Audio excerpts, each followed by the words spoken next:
Genesis Kapitulo 36. Ito nga ang mga lahi ni Esau, na siyang Edom. Si Esau ay nag-asawa sa mga anak ng Canaan, kay Ada na anak ni Elon na Hetho, at kay Aholabama, anak ni Ana na anak ni Zibeon na Hevo. At kay Basemath na anak ni Ismael, na kapatid ni Nabayot. At ipinanganak si Eliphaz ni Ada kay Esau, at ipinanganak ni Basemath si Reuel. At ipinanganak ni Aholabama si Jeus, at si Jolam at si Korah. Ito ang mga anak ni Esau, na ipinanganak sa kanya sa lupain ng Canaan. At dinala ni Esau ang kanyang mga asawa, at ang kanyang mga anak na lalaki at babae, at ang lahat ng tao sa kanyang bahay, at ang kanyang hayop, at ang lahat ng kanyang kawan, at ang lahat niyang tinatangkilik na kanyang tinipon sa lupain ng Canaan, at napasa ibang lupaing bukod kay Jacob na kanyang kapatid. Sapagkat ang kanilang pag-aari ay totoong napakalaki para sa kanila na tumahang magkasama at ang lupain na kanilang pinaglakbayan ay hindi makaya sila, sapagkat napakarami ang kanilang hayop. At tumahan si Esau sa bundok ng Ser, si Esau ay siyang Edom. At ito ang mga lahi ni Esau, na ama ng mga Edomita sa bundok ng Ser. Ito ang mga pangalan ng mga anak ni Esau, si Eliphaz, na anak ni Ada na asawa ni Esau, si Reuel na anak ni Basemath, na asawa ni Esau. At ang mga anak ni Eliphaz, ay si Teman, si Omar, si Zepho, si Gatham at si Senez. At si Timna ay babae ni Eliphaz na anak ni Esau, at ipinanganak niya kay Eliphaz si Amalek. Ito ang mga anak ni Ada na asawa ni Esau. At ito ang mga anak ni Reuel, si Nahat, si Zerah, si Sama at si Miza. Ito ang mga anak ni Basemath na asawa ni Esau. At ito ang mga anak ni Aholabama, na anak ni Ana, na anak ni Zibeon, na asawa ni Esau, at ipinanganak niya kay Esau, si Jeus at si Jolam at si Korah.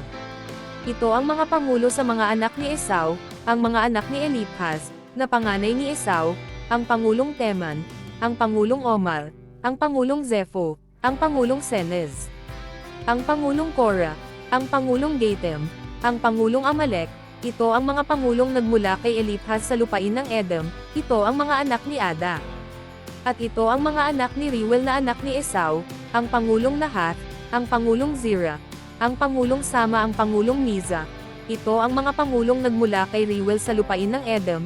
Ito ang mga anak ni Basemath, na asawa ni Esau. At ito ang mga anak ni Aholabama na asawa ni Esau, ang pangulong Jeus, ang pangulong Jolam, ang pangulong Korah. Ito ang mga pangulong nagmula kay Aholabama na anak ni Ana, na asawa ni Esau.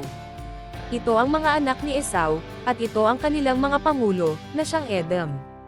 Ito ang mga anak ni Ser na Horyo, na nagsisitahan sa lupain, si Loten at si Sobal, at si Zibeon, at si Ana, at si Dyson, at si Ezer, at si Disan. Ito ang mga pangulong nagmula sa mga Horyo, na mga angkan ni Ser sa lupain ng Edom. At ang mga anak ni Loten, ay si Hori at si Heman, at ang kapatid na babae ni Loten ay si Timna. At ito ang mga anak ni Sobal, si Alvan, at si Manahath, at si Ebal, si Zepho, at si Onam. At ito ang mga anak ni Zibeon, si Asha at si Ana. Ito rin ang si Ana na nakasumpong ng maiinit na bukal sa ilang, nang pinapanginginain ang mga asno ni Zibeon na kanyang ama. At ito ang mga anak ni Ana, si Dyson at si Aholabama, na anak na babae ni Ana. At ito ang mga anak ni Dizon, si Hemdan, at si Eshban, at si Ithram, at si Cheren. Ito ang mga anak ni Ezer, si Bilhan, at si Zavan at si Akan. Ito ang mga anak ni Disan, si Haz at si Aaron. Ito ang mga pangulong nagmula sa mga Horyo, ang pangulong Loten, ang pangulong Sobal, ang pangulong Zibeon, ang pangulong Ana, ang pangulong Dyson, ang pangulong Ezer, ang pangulong Disan. Ito ang mga pangulong nagmula sa mga Horyo ayon sa kanilang mga pangulo, sa lupain ng Ser. At ito ang mga hari na nagsipaghari sa lupain ng Edom bago maghari ang sinumang hari sa angkan ni Israel. At si Bela na anak ni Beor ay naghari sa Edom, at ang pangalan ng kanyang bayan ay Dinaba.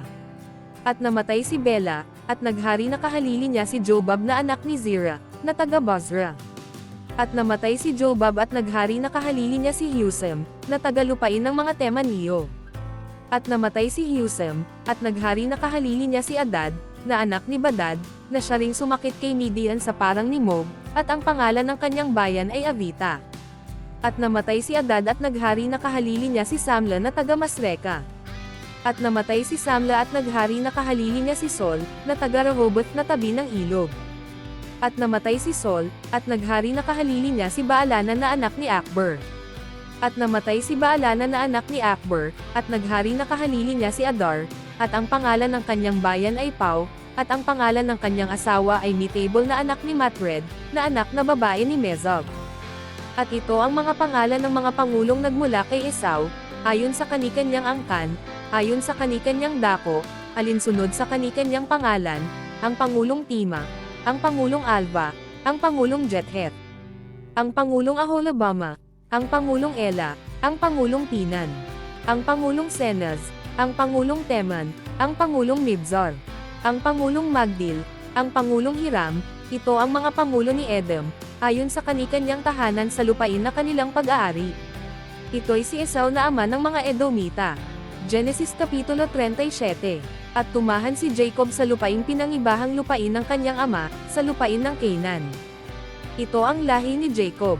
Si Jose, na may 17 taon, ay nagpapastol ng kawan na kasama ng kanyang mga kapatid, at siya'y batang kasamahan ng mga anak ni Bila at ng mga anak ni Zilpa, na mga asawa ng kanyang ama, at ibinalita ni Jose sa kanilang ama ang kasamaan nila.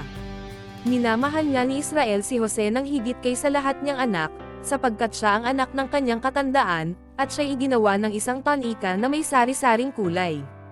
At nakita ng kanyang mga kapatid na siya'y minamahal ng kanilang ama ng higit kaysa lahat niyang kapatid, at siya'y kinaputan, at hindi nila mapagsalitaan siya ng payapa. At nanaginip si Jose ng isang panaginip, at isinaysay sa kanyang mga kapatid, at lalo pa nilang kinaputan siya. At sinabi niya sa kanila, "Pakinggan ninyo, ipinamamanhik ko sa inyo, itong panaginip na aking napanaginip. Sapagkat, narito, tayo'y nagtatali ng mga bigkis ng trigo sa bukid, at, narito, na tumindig ang aking bigkis, at tumuwid din naman at, narito, ang inyong mga bigkis ay napasa palibot at yumukod sa aking bigkis." At sa kanya'y sinabi ng kanyang mga kapatid, "Maghahari ka ba sa amin? O papapanginoon ka sa amin?" At lalo pa siyang kinaputan nila dahil sa kanyang mga panaginip at sa kanyang mga salita. At siya'y nanaginip pa ng ibang panaginip, at isinaysay sa kanyang mga kapatid, at sinabi, "Narito, ako'y nanaginip pa ng isang panaginip, at narito, na ang araw, at ang buwan at ang 11 bituin ay yumukod sa akin." At kanyang isinaysay sa kanyang ama at sa kanyang mga kapatid, at sinaway siya ng kanyang ama, at sa kanya'y sinabi, "Anong panaginip itong iyong napanaginip?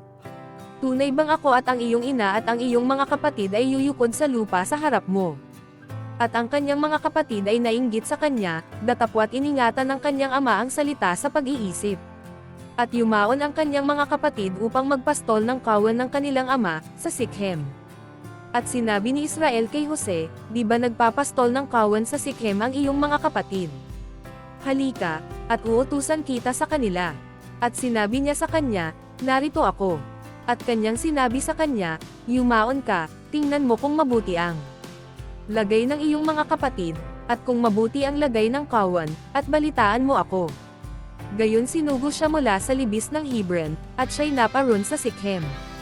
At nasumpungan siya ng isang tao, at, narito, na siya'y nagdadala sa parang, at siya'y tinanong ng taong yaon, na sinasabi, "Anong hinahanap mo?"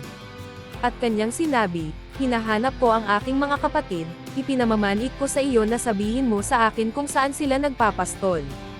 At sinabi ng tao, "Nagsialis na sila, sapagkat narinig kong kanilang sinabi, tayo na sa Dotan." At sinundan ni Jose ang kanyang mga kapatid, at nasumpungan niya sila sa Dotan. At kanilang natanawan siya sa malayo, at bago nakalapit sa kanila ay nagbanta sila laban sa kanya na siya'y patayin. At nagsangusapan, "Narito, dumarating itong mapanaginipin. Hali kayo ngayon, siya'y ating patayin, at siya'y ating itapon sa isa sa mga balon, at ating sasabihin, sinakmal siya ng isang masamang hayop, at ating makikita kung anong mangyayari sa kanyang mga panaginip." At narinig ni Ruben, at iniligtas siya sa kanilang kamay, at sinabi, "Huwag nating kitlin ang kanyang buhay." At sinabi ni Ruben sa kanila, "Huwag kayong magbubo ng dugo, itapon ninyo sa balong ito na nasa ilang, datapwat huwag ninyong pagbuhatan ng kamay, upang iligtas sa kanilang kamay nang mapabalik sa kanyang ama." At nangyari, nang dumating si Jose sa kanyang mga kapatid, na hinubdan siya ng kanyang tanika, ng tunikang may sari-saring kulay na kanyang suot. At kanilang sinunggaban, at kanilang itinapon sa balon, at ang balon ay tuyo, walang tubig. At nagsiupo upang kumain ng tinapay, at kanilang itinangin ang kanilang mga mata at tumingin sila, at, narito, ang isang pulutong na mga Ismaelita na nagsisipang galing sa Gilead sangpo ng kanilang mga kamelyo at may dalang mga pabango, at mga balsamo, at mga mira, na kanilang dadalhin sa Ehipto. At sinabi ni Juda sa kanyang mga kapatid, anong ating mapapakinabang kung ating patayin ang ating kapatid, at ilihim ang kanyang dugo? Hali kayo, at atin siyang ipagbili sa mga Ismaelita, at huwag natin siyang pagbuhatan ng kamay, sapagkat siya'y ating kapatid, atin din laman. At dininag siya ng kanyang mga kapatid. At nagsisipagdaan ang mga mangangalakal na mga Midianita, at kanilang isinampa si Jose sa balon, at ipinagbili nila si Jose sa mga Ismaelita ng 20 putol na pilak. At dinala si Jose sa Ehipto. At nagbalik si Ruben sa balon, at, narito, na si Jose ay wala sa balon, at kanyang hinapak ang kanyang mga suot. At siya'y nagbalik sa kanyang mga kapatid, at kanyang sinabi, wala ang bata, at ako, saan ako paroroon? At kanilang kinuha ang tanika ni Jose, at sila'y pumatay ng isang lalaking kambing, at kanilang inilubog ang tanika sa dugo. At kanilang ipinadala ang tunikang may sari-saring kulay, at dinala sa kanilang ama, at kanilang sinabi, ito'y aming nasumpungan, kilalanin mo ngayon, kung tanika ng iyong anak o hindi. At kanyang kinilala, at sinabi, siya ngang tanika ng aking anak, sinakmal siya ng isang masamang hayop, si Jose ay walang pagsalang nilapa. At hinapak ni Jacob ang kanyang mga suot, at kanyang nilagyan ng magaspang na damit ang kanyang mga balakang, at tinang isang maraming araw ang kanyang anak.